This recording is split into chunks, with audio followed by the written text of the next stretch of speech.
the Pokhran nuclear test. So it has been 25 years to Pokhran nuclear test. So here the Pokhran is a village, a remote location in the Thar Desert region. This region was preferred to conduct underground nuclear tests because of its topography and weather. It was conducted during the month of May. Why only month of May? Because when it is the month when the wind in this region created very serious sandstorms. So it was done so because the sandstorms could obstruct the clear view to the American spy satellites. So the first Pokhran test, whose codename was Operation Smiling Buddha, was done on May 18th of 1974. The first Pokhran test was done in the underground. So as per the Nuclear Test Ban Treaty of 1963, it prohibited nuclear weapon tests on or any other nuclear explosions in the atmosphere, outer space, and underwater. So, the Nuclear Test Ban Treaty banned the nuclear explosion tests in the atmosphere, outer space, and underwater. So, this Nuclear Test Ban Treaty banned all the tests of the nuclear weapons except those conducted underground. But our first Pokhran test was not very successful. By then, two nuclear related treaties came into picture. One is Non-Proliferation Treaty and the other one is Comprehensive Nuclear Test Ban Treaty. The Nuclear Non-Proliferation Treaty was an agreement signed in the year 1968 by several major nuclear and non-nuclear power countries that pledged to cooperate for not spreading nuclear technology. Okay, so the next other treaty was Comprehensive Nuclear Test Ban Treaty. So it was made open to sign in the year 1996. So it was also not signed by India, but it was adopted by United States General Assembly. So this treaty bans all the nuclear explosions, whether for military purpose or for the peaceful purposes. Here, India did not sign any of the two treaties because non-proliferation treaty allows only 5 countries, that is China, France, Russia, United Kingdom and United States, to retain their weapons even after signing the treaty. Opposing this discriminative disarmament policy and stating the complete ban on nuclear weapons, India has not signed any of the nuclear treaties. India later conducted second nuclear test because of four major reasons. So those four major reasons are: the first reason is by the mid 1900s China has already conducted 45 nuclear tests, and this act of China has increased the safety and security concerns for India.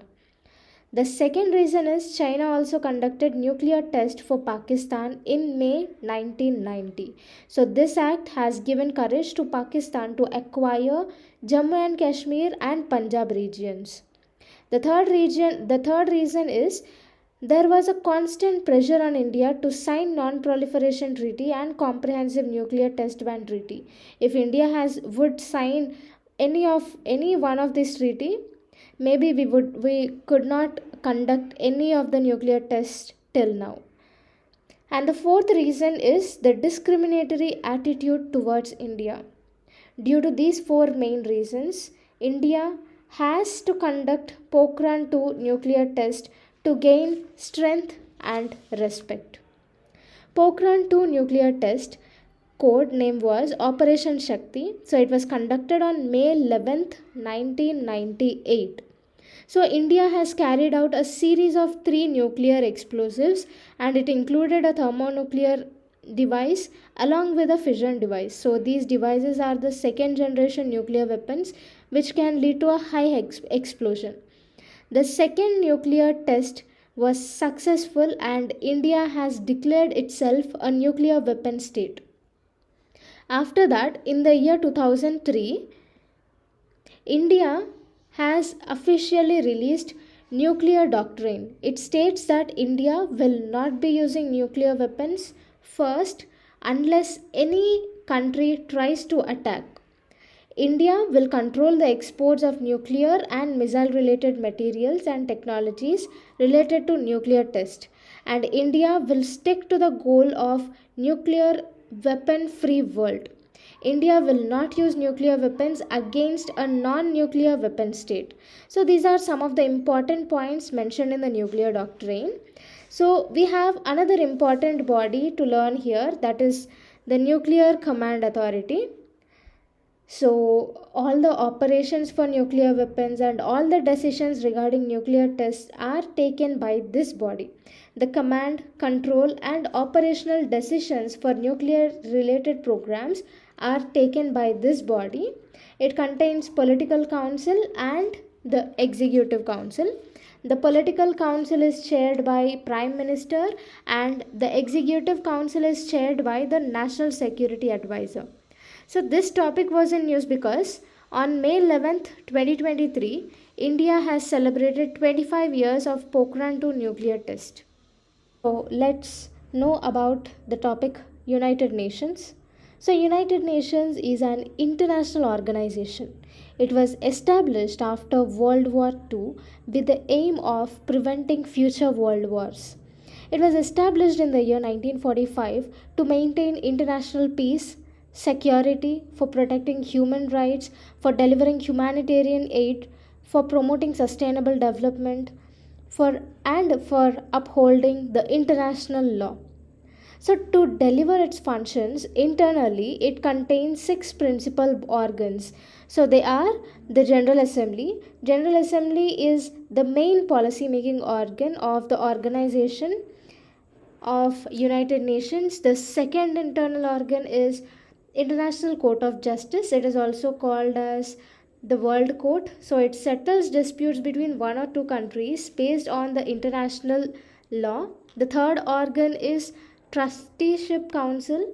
So this council ensures that not independent nations, that is the colonial nations, were administered at best interest with the international peace and security. And the fourth organ is Economic and Social Council. So it discusses the international economic and social issues. The fifth organ is the Secretariat. Its main aim is to implement the decisions taken by other principal organs of the United Nations. The sixth organ is the Security Council. Its primary responsibility is to maintain international peace and security. So, there are 193 member countries in the United Nations, and our India is a founding member of it. Let's know about the historical significance of United Nations. So, United Nations peacekeeping mission mediate between two disputed countries and try to establish peace in those countries. And for example, there was a Good Friday Agreement in Northern Ireland in the year 1998 and a comprehensive peace agreement in Sudan. So it solves the disputes between two conflicted regions. The next is it helps many colonialized countries and people to become independent. And the third function is human rights and international law was set up by the United Nations to help some initiatives like Universal Declaration of Human Rights, etc. The fourth function is sustainable development goals were adopted by it to forward the agenda of sustainable development. The fifth one is with the help of some specialized agencies like United Nations High Commissioner for Refugees, World Health Organization and World Food Program, United Nations have provided humanitarian assistance and relief programs and has transferred millions of lives.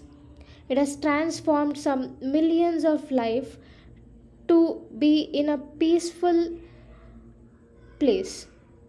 So this is about the United Nations. So let's discuss about the topic. So the United Nations consists of 5 permanent members. They are China, France, Russia, UK and US.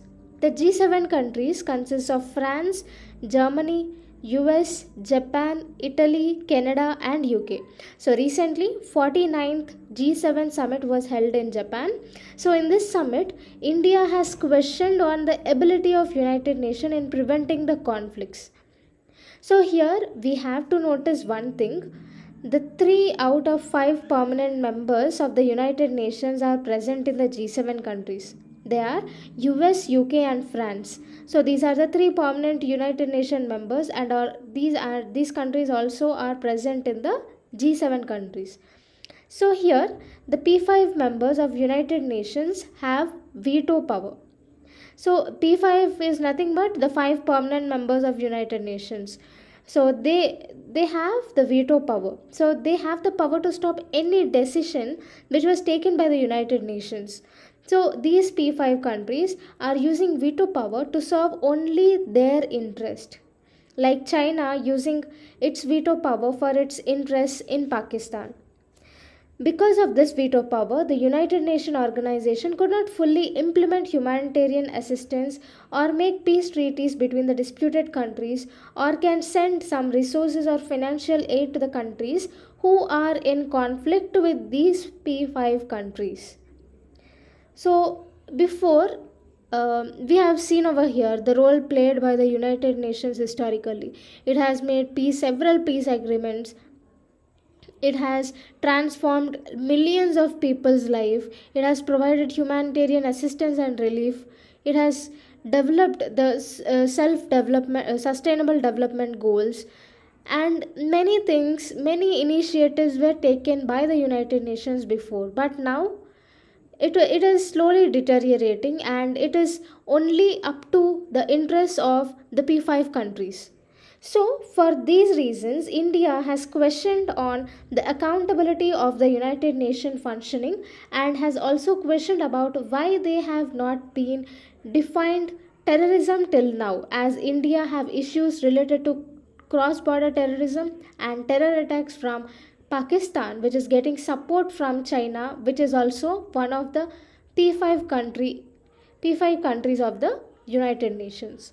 So this is about the United Nations and about the 49th G7 summit. So let's learn about World Trade Organization.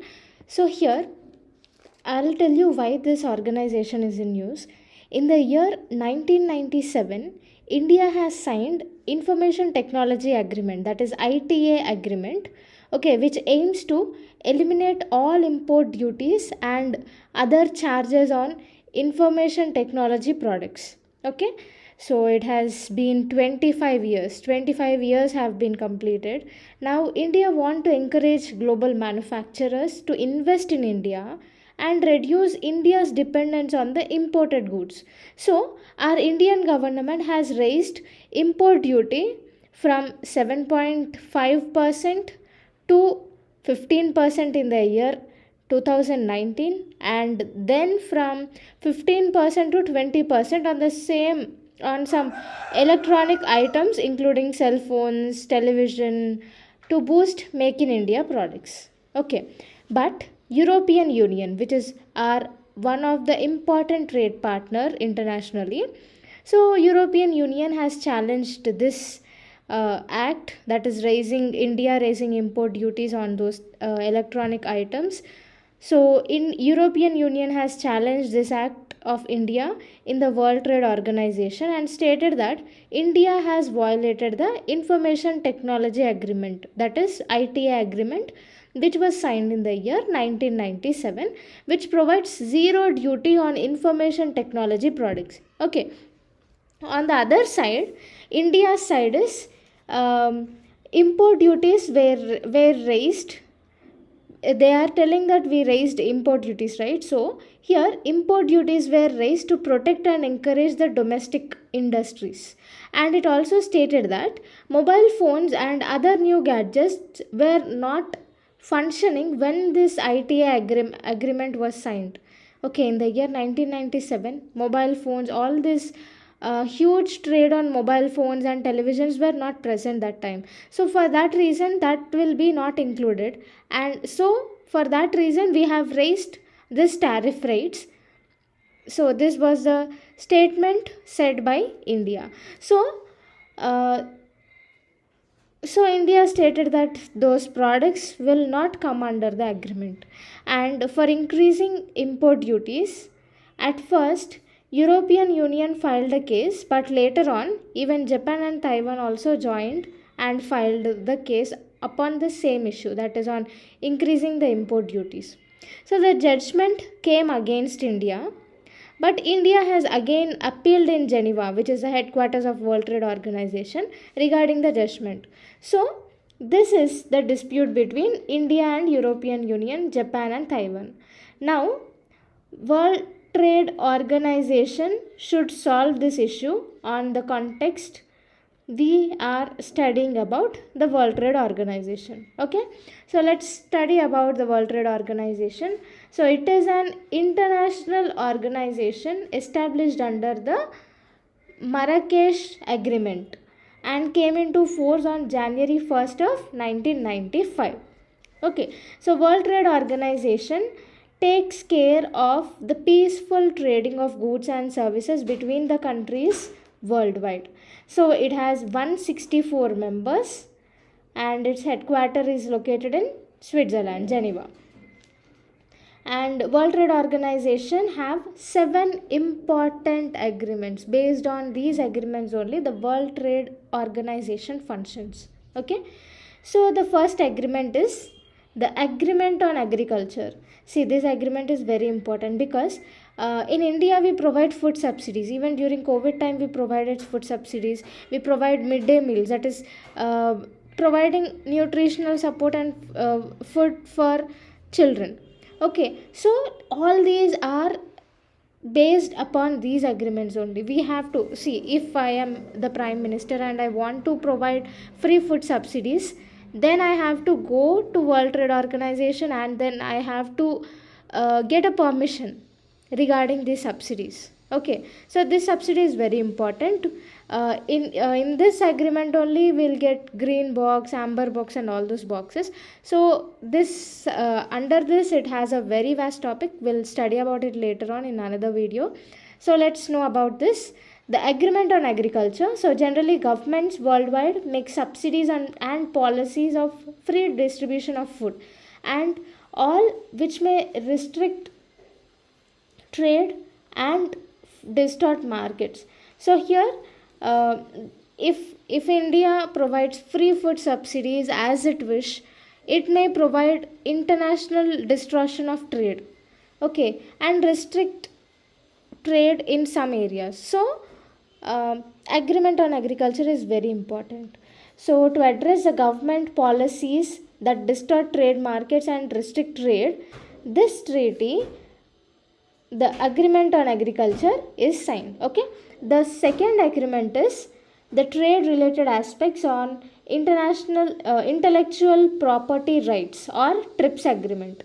Okay, this agreement plays a very important role in promoting trade in knowledge and innovation, resolving intellectual property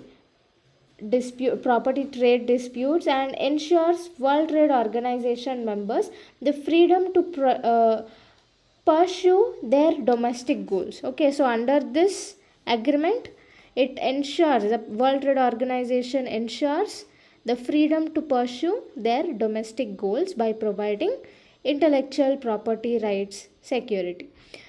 Then the third agreement is the Agreement on Technical Barriers on Trade. So under this agreement, World Trade Organization ensures that technical regulations, product standards, testing and certification procedures do not create any unnecessary obstacles in trade. So for the smooth functioning flow of trade without any problems regarding testing, certification, regulations, all those things, this agreement protects. The fourth agreement is the Trade Facilitation Agreement. So this agreement makes the easy flow of trade from one country to another without any issues of border authority and other custom issues. The fifth agreement is the General Agreement on Trade in Services, or GATS agreement. So this agreement recognizes the right of the members to regulate the supply of services with reference to their own policy objectives. Okay, the sixth agreement is the agreement on trade related investment measures, that is the TRIMS agreement. So this restricts certain investment measures which can distort or restrict the trade. So this agreement prohibits the trade related investment measures that can restrict or distort the trade. The seventh agreement is the agreement on the application of sanitary and phytosanitary measures. So under this agreement, it makes few set of rules and guidelines for the food safety from bacterial contamination, pesticide inspection and labeling, and also checks upon phytosanitary products like plants and animals health with respect to some pest and diseases. So these are all the 7 guiding agreements of World Trade Organization which makes the international trade easy. The topic is Group of 7. So recently 49th summit was held in Hiroshima in Japan. So India, Australia, Brazil along with few other country heads were invited to the summit. So in this summit, India has given 10-point action plan which provides few solutions to the problems faced all over the world. So those 10-point action plan is, the first point is inclusive food systems that protect the most vulnerable. It means providing food and nutritional support for the vulnerable people. Next is to depoliticize global fertilizer supply chains. So fertilizer trading should not be politically dependent, it should be depoliticized. Next is to develop an alternative model to fertilizers. So generally by using fertilizers there is a soil pollution, groundwater pollution, and it also promotes global warming. So in order to reduce that pollution, that sort of pollution, natural fertilizers should be encouraged and the fertilizers with less pollution should be encouraged. So to develop an alternative model to fertilizers is one of the 10-point action plan proposed in the G7 summit. And the next one is to stop food wastage and to strengthen food security and to adopt millets.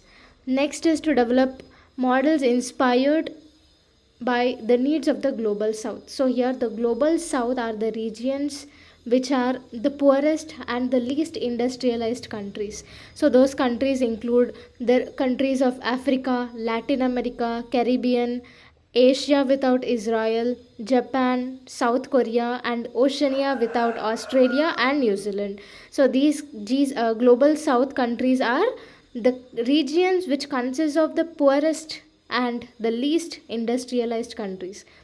Next is to promote holistic healthcare sector. Healthcare systems should be promoted, digital healthcare should be promoted, and quality and quantity of healthcare professionals should be encouraged, should be increased. So this 10-point action plan was proposed by India to address the issues related to food, health, and other development related issues. So this was from India's side. So G7, the summit concluded with some major outcomes. So those major outcomes include the countries have agreed to set up a strong economic controlled platform. So it is done so because China is using trade as a tool for foreign policy. So using trade as a tool for foreign policy is called weaponization of trade. So to counter this, the G7 countries have decided to set up a coordinated economic platform. The second one is to develop and adopt international technical standards for trustworthy artificial intelligence. So to secure artificial intelligence, international technical standards should be developed and adopted by all the countries. Next is the members pledge to achieve net zero emissions by 2050 and to limit the global warming to 1.5 degrees. And the G7 countries have agreed Hiroshima Action Statement on global food security. So creating a coordinated strong economic base to the countries to weaponize to counter the weaponization of trade, developing and adopting international technical standards in artificial intelligence, achieving net zero emissions by 2050, and responding to the global food crisis as suggested by the Hiroshima action statement are the outcomes of the 49th G7 summit. Now let's know about the G7 or the group of 7 countries.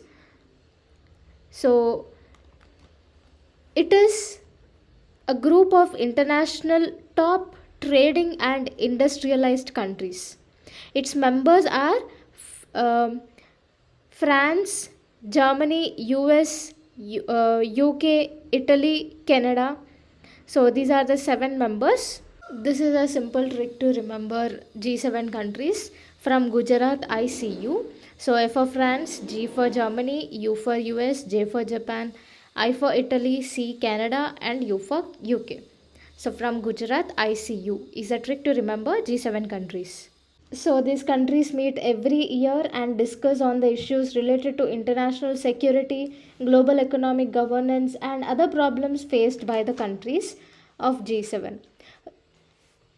So G7 was formed as a result of huge economic problems during 1970s. So the first oil shock and the collapse of Bretton Woods made the heads of the countries to form a platform to discuss on the global economic governance, international security, and energy policies, etc.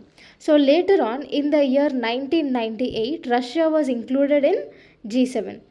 Generally, G7 was formed in the during 1970s. In the 1998, Russia was included and formed G8 or group of 8 countries. Okay, till 2013, the forum continued as G8 countries, but in 2014, Russia occupied Crimea.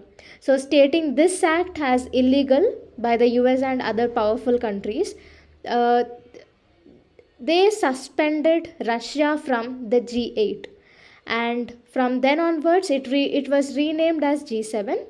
So one point to remember here is the European Union is not a member of G7 countries but attends the annual summit. Okay, so let's look into the achievements of G7 countries. So here in 2002 it has played an important role in setting up the global fund to fight against malaria and AIDS. These countries agreed to introduce global minimum tax of 15% on multinational companies. Here, the global minimum tax is collected from multinational companies which is set up in few countries and make more profit business there. So even Google, Amazon also have to pay this global minimum tax. And in the year 2015, Global Apollo program was launched to tackle the climate change through clean energy research and development. So these are the few achievements of G7 countries. So here coming to G20 countries. G20 countries are the group of 20 countries. It is the sum of G7 countries plus Russia and Argentina, Australia, Brazil, China, European Union, India, Indonesia, Mexico, Saudi Arabia, South Africa, South Korea, and Turkey. So this is about the G7, G8 and G20 and the 49th summit of G7 countries. Let's study about the topic Asian Development Bank or ADB and India, and about the country partnership strategy 2023 to 27. So let's first study about the Asian Development Bank.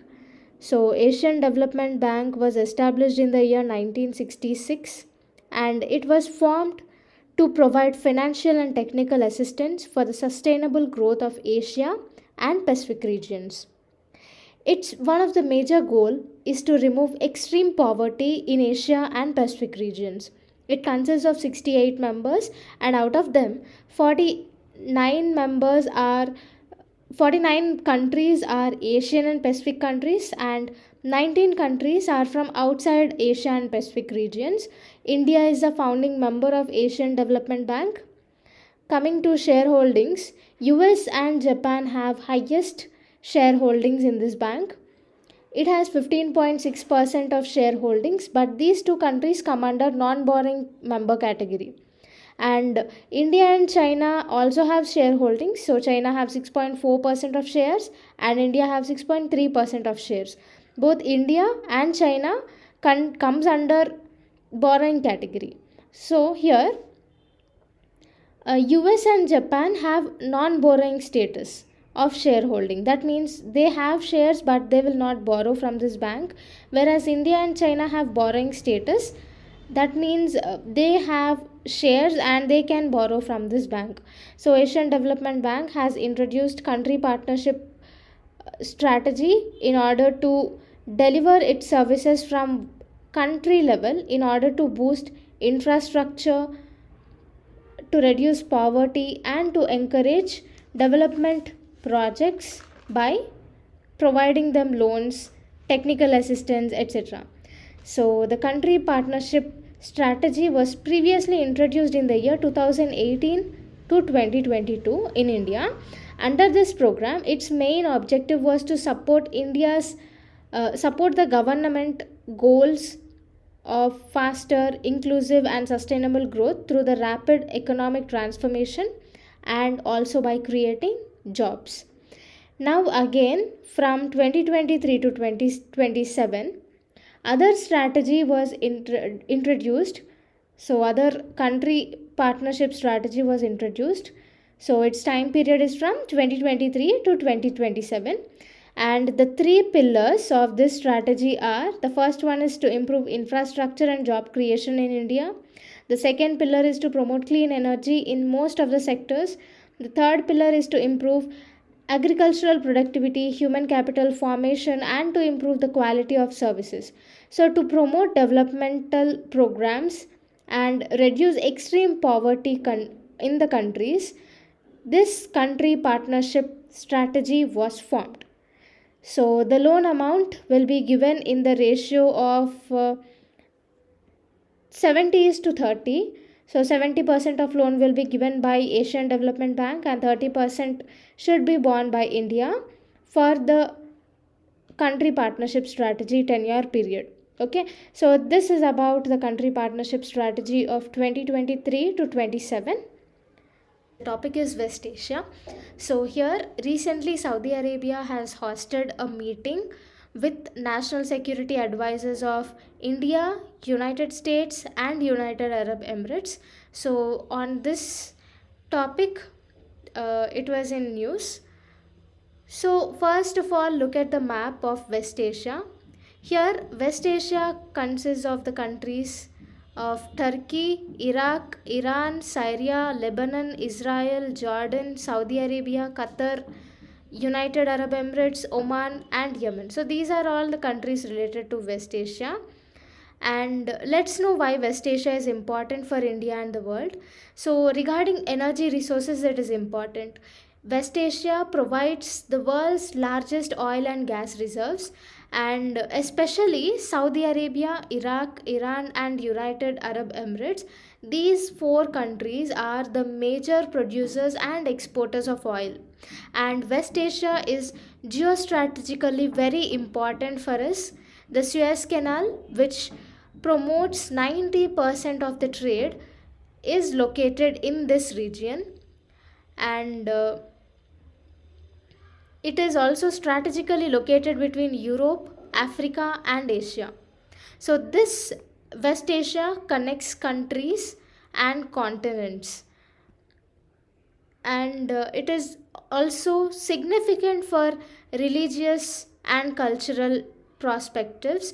So it is the birthplace of the major religions like Judaism, Christianity and Islam, and we have economic and trade opportunities which promote businesses and also jobs and foreign investments. So these for these reasons West Asia is very important for the world and for India as well. So now let's know about some of the details of this summit. So here this summit was organized between the National Security Advisors of India, US and UAE. So these four countries are now categorized as the second Quad group of West Asia. So before also first Quad group of West Asia took place. It is I2U2. I2U2 means India, Israel, United Arab Emirates and US. So these four countries constituted the first Quad members of West Asia, and again this is considered as a second Quad group of West Asia. So the second group of West Asia is Saudi Arabia, India, US and UAE. Okay, and we have also another Quad group, which is the Indo-Pacific Quad. It is the Quad grouping between India, US, Japan and Australia. So don't confuse between all these three Quad groupings. So related to West Asia, we have two Quad groupings. The first Quad one is I2U2. I2U2 is India, Israel, United Arab Emirates and US. The second Quad grouping is this one. It is Saudi Arabia, India, US and UAE. And the Quad grouping between Pacific and India is India, US, Japan and Australia. Okay, so there are three different types of Quad groupings, and for West Asia it is two different types of Quads. So it was generally formed in order to improve the economic development, promote the economic technology and develop strategically, and to provide security and safety. So for these reasons, Saudi Arabia has hosted a special meeting. So let's know some more details about the I2U2. So I2U2 is the first Quad grouping of West Asia. So it was generally formed with the same intention as the second Quad group. So it was formed in order to develop mutual interest, strengthen economic partnership between the countries in terms of trade and investment. So this is about I2U2. So actually I2U2 was formed after the Abraham Accord. So here it is very important to know about Abraham Accord. So there was a frequent disputes between Israel and the Arab countries. So based upon this, they have signed, India, Israel and UAE have signed Abraham Accord in order to maintain peace and friendly relations between the countries. So Israel and United Arab Emirates have signed this Abraham Accord, and after that I2U2 group was formed in order to promote mutual interest, strengthen economic partnership in trade and investment. Okay, so for that reason, after that, the immediate action after Abraham Accord was this I2U2. Okay, so this is also very important. So this is about the I2U2 and the second Quad grouping of West Asia. Let's know about India and Pacific Island countries. So recently, third summit on Forum for India Pacific Island Cooperation was held in at Port Moresby, which is the capital of Papua New Guinea. So let's know about the Pacific Islands. So the Pacific Islands are divided into three major groups. Those three major groups are, one is Micronesia, second is Melanesia and the third one is Polynesia. So these three major groups contains 14 island countries. They are Cook Islands, Fiji, Kiribati, Marshall Islands, Micronesia, Nauru, New Palau, Papua New Guinea, Samoa, Solomon Islands, Tonga, Tuvalu and Vanuatu. So these are the 14 island countries of Pacific Islands. So here the third summit was held, and the theme of the third summit was to strengthen ties for the brighter future. So in this summit, India has announced 12-point development plan. Mainly this 12-point development plan has focused on healthcare, renewable energy and cyber security. So in order to promote geostrategically to improve maritime security, to encourage economic development and trade relations, and to improve the cultural ties between India and Pacific Island countries, India has introduced Act East policy as well as Indo-Pacific policy. So this Forum for India Pacific Island Cooperation was a result of these Actist policies and Indo Pacific policies. Okay, so this is about India and Pacific Island relations. Let's know about the initiative which is launched by Pacific Island countries. So it has launched the Business Accelerator for FIPIC. It has launched humanitarian assistance and disaster relief on several occasions such as COVID pandemic. It has established UN Development Partnership Fund. It it has set up a special USD of 1 million fund for adapting climate change and clean energy. It has introduced Pan Pacific Islands e network to improve digital connectivity. It has introduced extending visa on on arrival at Indian airports, providing annual grant in aid. So these are all the initiatives launched by Pacific Island countries. So this is about India and Pacific Island countries. Let's learn about India European Free Trade Association Trade Pact, EFTA. So EFTA is the European Free Trade Association. It is the intergovernmental organization established in the year 1960 for the European states that are not willing to join the European Union.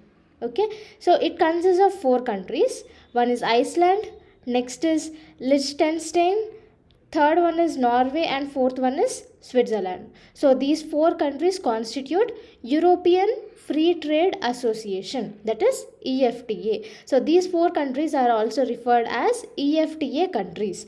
So these four countries are EFTA countries, that is Iceland, Liechtenstein, Norway, and Switzerland. So there are no tariffs or boundary charges within these four countries. So, as per the report, India's exports with EFTA countries was 1.74 billion in the year 2021 to 22 and decreased to 1.67 billions in 2022 to 23, and the imports were 25.5 billion in the year 2021 to 22, and it was decreased to 15 billions in the year 2022 to 23. So to improve trade with EFTA members, the Trade and Economic Partnership Agreement was signed between India and the four EFTA countries. So here, Trade and Economic Partnership Agreement is a free trade agreement. So the two trading partners, so here the two trading partners are India and the EFTA countries. So the two trading partners either can reduce the taxes or they carry on trade without any taxes. So this is about India European Free Trade Association Trade Pact. Let's know about the topic North Atlantic Treaty Organization plus NATO plus. So recently China Select Committee of US House. So this China Select Committee is one of the part of US House. This committee mainly focuses on the economic and security issues with China. So this committee has recommended to make India as a part of NATO plus countries in order to boost global defense cooperation, and the main aim of recommending India to be a NATO plus 5 is to counter China. So generally NATO is the 31 member military alliance. So the attack against any one of these NATO countries will be an attack against all. So this is about NATO. Coming to the NATO plus 5, NATO plus 5 is a security arrangement, and the main advantage being a NATO plus 5 country is will get exchange of technology, weapons, and other intelligence information also. So they have recommended India also. For India, it will be an advantage because joining in NATO plus 5 may provide seamless intelligence, and India would access the latest military technology. So joining in NATO plus 5 will be advantageous for India. So generally, when coming to joining the NATO plus 5, India mostly will not join NATO plus 5 because it will joining in NATO plus 5 will be against Russia, because Russia has helped us a lot. Russia is a lifetime friend for us. So India most probably will not join in this NATO plus 5. Now coming to the other one, major non-NATO ally status. So this consists of 30 members. It includes Japan, South Korea, Israel, etc. So this MNNA provides assistance regarding military and economic during the war times, but it does not provide any security commitment to these non-NATO ally members. And India is not a part of MNNA. That is, India is not a part of major non-NATO ally status. Let's learn about the most important topic, that is Israel Palestine conflict. So first of all, look at the map over here. This yellow region is the Israel and the white region is the Palestine. So yellow region is majorly occupied by Jewish, whereas this Palestine is majorly occupied by Arabs, but even Jews also occupy. There is a dispute, constant dispute in this region. So the Jews are present in the Israel region over here, and in the Palestine region both Jews as well as Arabs are present. But here the Arabs are majority. So in the year 1917 there was a Balfour Declaration. So this Balfour Declaration was introduced by Britain, and it stated that Palestine is the national home for the Jewish people. And after that, during 1920 to 1940, Jewish migration to Palestine has increased, and Jews claim that as per the Balfour Declaration, Palestine is a home for Jewish people, and on the other side, Arabs claim that they were present from a very long time. And in the year 1947, United Nations, in order to solve the dispute between Israel and Palestine, United Nations has asked to split Palestine into a separate Jewish and a Arab state. But this suggestion was rejected by the Arab states, and the first Arab-Israeli war took place in the year 1948. So here the Arab-Israeli war means all the Arab countries on one side and Israel is on one side. So Israel has won this war, and in this war Jordan has occupied West Bank. There's a Jordan has occupied West Bank. Egypt has occupied Gaza, and Jerusalem was divided between Israel and Jordan. And later on again in the year 1967, 6-day war started between Arabs and Israel. But this time Israel won the war and gained control over the Sinai Peninsula, Gaza Strip, West Bank and East Jerusalem, and Golan Heights from Syria. So and still Israel occupies West Bank and East Jerusalem. So this dispute is still going on, and this topic was in news because United Nations stated that it has been 75 years since the displacement of 7 lakh Palestinians that was to become Israel, and this mass displacement of Palestinians took place in the year 1948, and this mass displacement is called Nakba. Let's know about advance notices. So like when we go for a new rented house, we have to pay advance, some amount of advance in before entering into the house. So same like that, before increasing the tariff rates or before keeping restrictions on the imports, the advance notices are issued. Okay, so generally the advance notice is nothing but giving notice before changing tariff rates. So tariff rates are nothing but the tax collected from the imports. So US has proposed the IPEF members to give advance notice before changing tariffs or before putting restrictions on the exports. Okay, US has proposed IPEF members to give advance notice. Now what is this IPEF? So IPEF is the US economic grouping, which consists of 14 partners. The 4 main pillars of this IPEF are: one is trade, the second one is supply chain, the third one is clean energy and decarbonization and infrastructure, and the fourth one is tax and anti-corruption. So India is also one of the partner in this IPEF, and this these four pillars are based upon the country's wish. So except the trade, India has signed all these things, all these three pillars.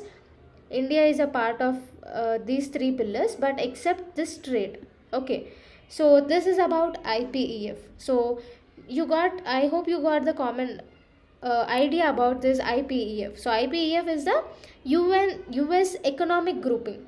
Okay, so US has proposed IPEF members to give advance notice before changing the tariffs or before putting restrictions on the exports. Now let's know about the benefits of the advance notice. So advance notice eliminates sudden surprises regarding the increase in the tariff rates or putting trade in restrictions. And next is advance notice reduce the trade disturbances globally. Coming to the disadvantages of advance notice. So advance notice might be misused to gain profits, and it will reduce the independence of the tariff policy. Generally, the tariffs will be increased in order to protect domestic industries, and issuing advance notice may disrupt the trade, and it is considered as one of the violations of World Trade Organization rules as well. So India has raised concerns upon it. So let's know about business ready project. So we all know about the ease of doing business report. So it is one of the famous report, and it is very helpful for top companies and investors. So these top companies and investors, taking this ease of doing business report into consideration, they analyze on which country should they invest, or on which country should they improve their investments and build their companies. So World Bank releases this ease of doing business every year, and based on this report, private sectors decide on which country should they do their business investment.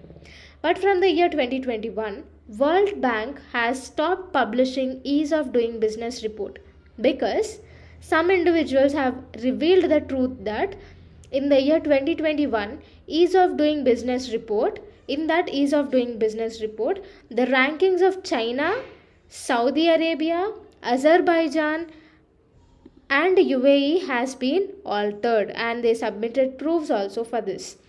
So this ease of doing business report was abolished, and now in place of this ease of doing business report, this business ready report has been launched. So World Bank has recently launched this business ready project.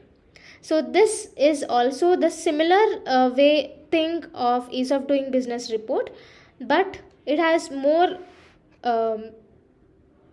area, and it will work more efficiently than the previous one.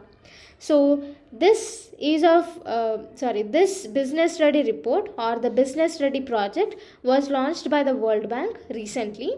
So business ready project will release its first report in the year 2024, and this report will cover 54 countries. Later on it will extend to 180 economic countries.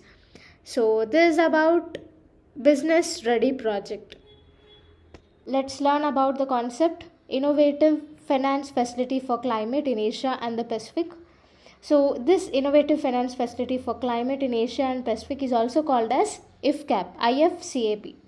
So this is a new program launched by Asian Development Bank. So I hope you have watched the previous video on Asian Development Bank. If not, let's quickly revise about this bank. So it was formed to provide financial and technical assistance to remove extreme poverty and to contribute to the development process of Asian and Pacific countries. So there are 68 members in ADB. Okay, so out of these 68 members, 49 countries belong to Asia and Pacific countries, and the other 19 are from outside. And Japan and US have largest shares, that is of 15.6% shares in the ADB, and India has 6.3% shares. China have 6.4% of shares in Asian Development Bank.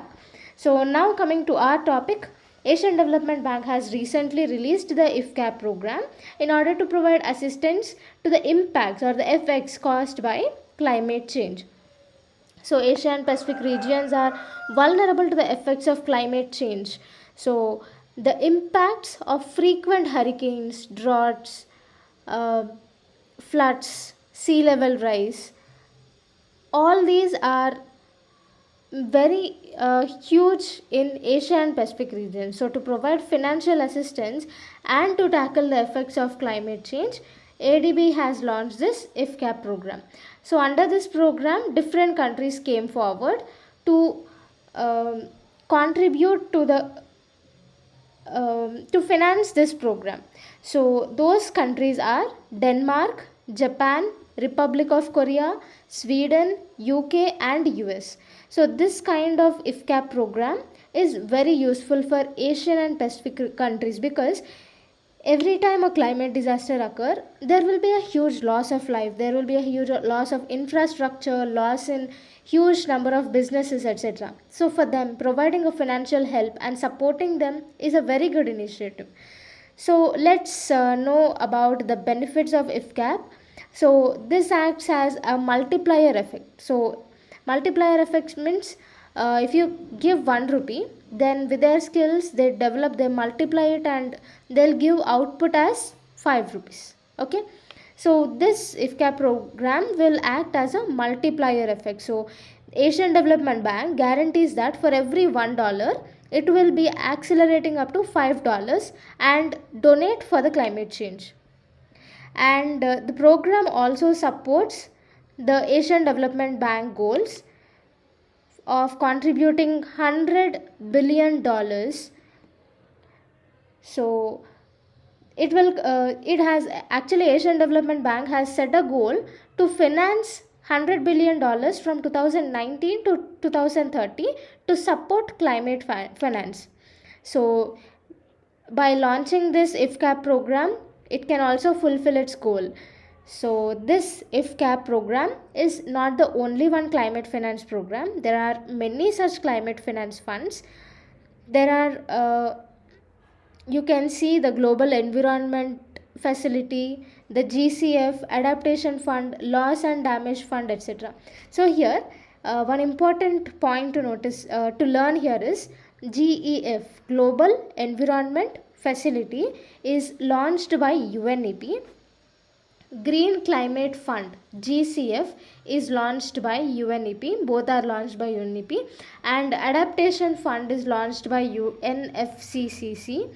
Loss and Damage Fund is launched by COP27. But the only difference between all these finance mechanisms and the IFCAP program is the IFCAP is the only program that was launched for the first time by the Multilateral Development Bank.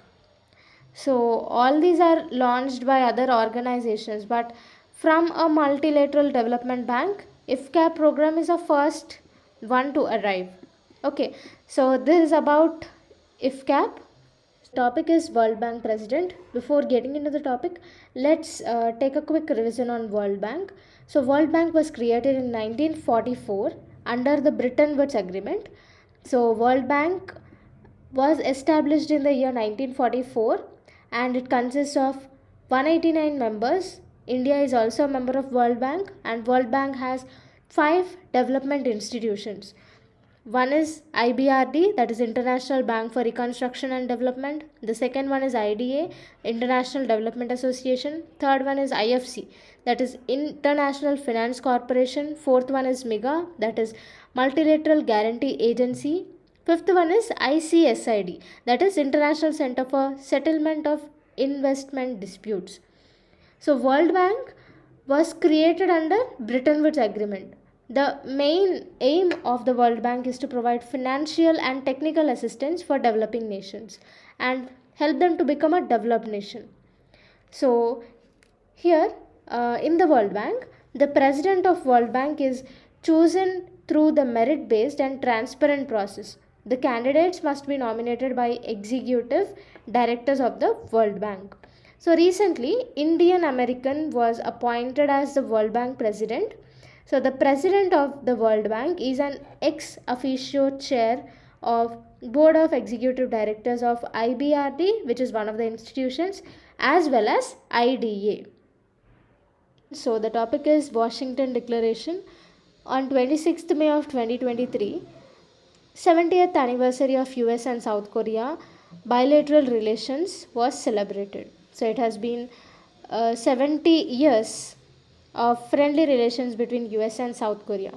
So in the year 2022, North Korea have tested many missiles and nuclear weapons in order to showcase its power and strength to other countries. South Korea is a main rival for North Korea. So, North Korea's job to showcase a military strength and power was accomplished. Now it's South Korea's turn to showcase its power and strength. So, marking 70th anniversary of bilateral relations between US and South Korea, both these countries have signed a Washington Declaration. So, under this declaration, US will provide nuclear support to South Korea. So, the American nuclear ballistic submarine, which carries nuclear warheads, will be deployed in the South Korean peninsula. And US will also strengthen nuclear capabilities of South Korea. So, and also in this declaration, South Korea also stated that it will not develop its own nuclear weapons. So, this declaration put forward the nuclear deterrence policy. So, here the nuclear deterrence policy states that they will use this nuclear power only to save themselves from the attack of nuclear weapons. So we also have this Washington Declaration of 1994. This was a previous one. So this Washington Declaration was between US and South Korea. Before, in the year 1994, we have another Washington Declaration. It was between Jordan and Israel. So in 1994, to end the war between Jordan and Israel, a peace treaty called Washington Declaration was signed between Jordan and Israel. So this is another Washington Declaration, and this is a new Washington Declaration between US and South Korea, and it is related to the nuclear deterrence policies.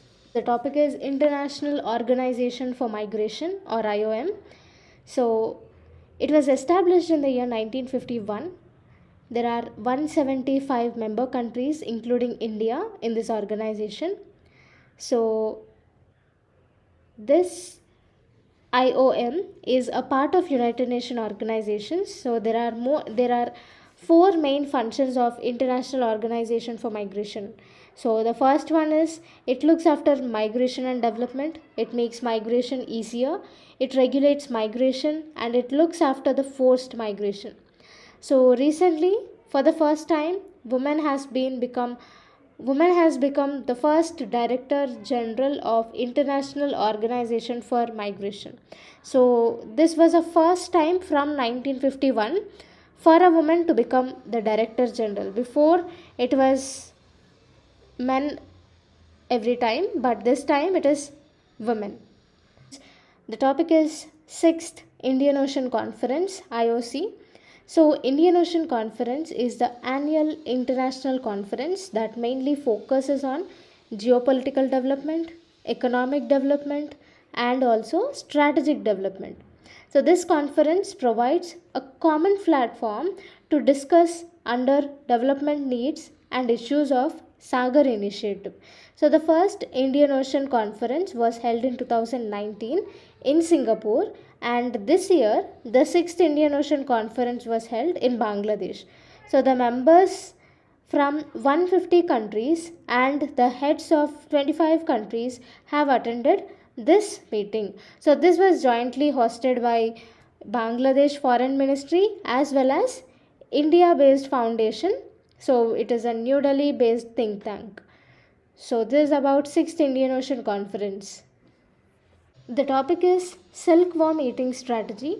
So silkworm eating strategy means to conquer bit by bit in a very small quantity.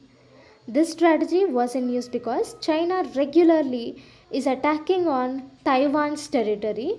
So silkworm eating strategy is similar to the salami slicing tactic. So silkworm eating strategy is a Chinese strategy, and salami slicing tactic is the Western form of strategy. So that means this salami slicing tactic means it was coined by the Hungarian communist politician Matthias Rakosi. So salami slicing is a divide and conquer policy. They divide in such a small parts that the war cannot take place in such small areas, and then they easily conquer that area. So this is about salami slicing tactic, and this tactic is almost all similar to silkworm eating strategy of Chinese.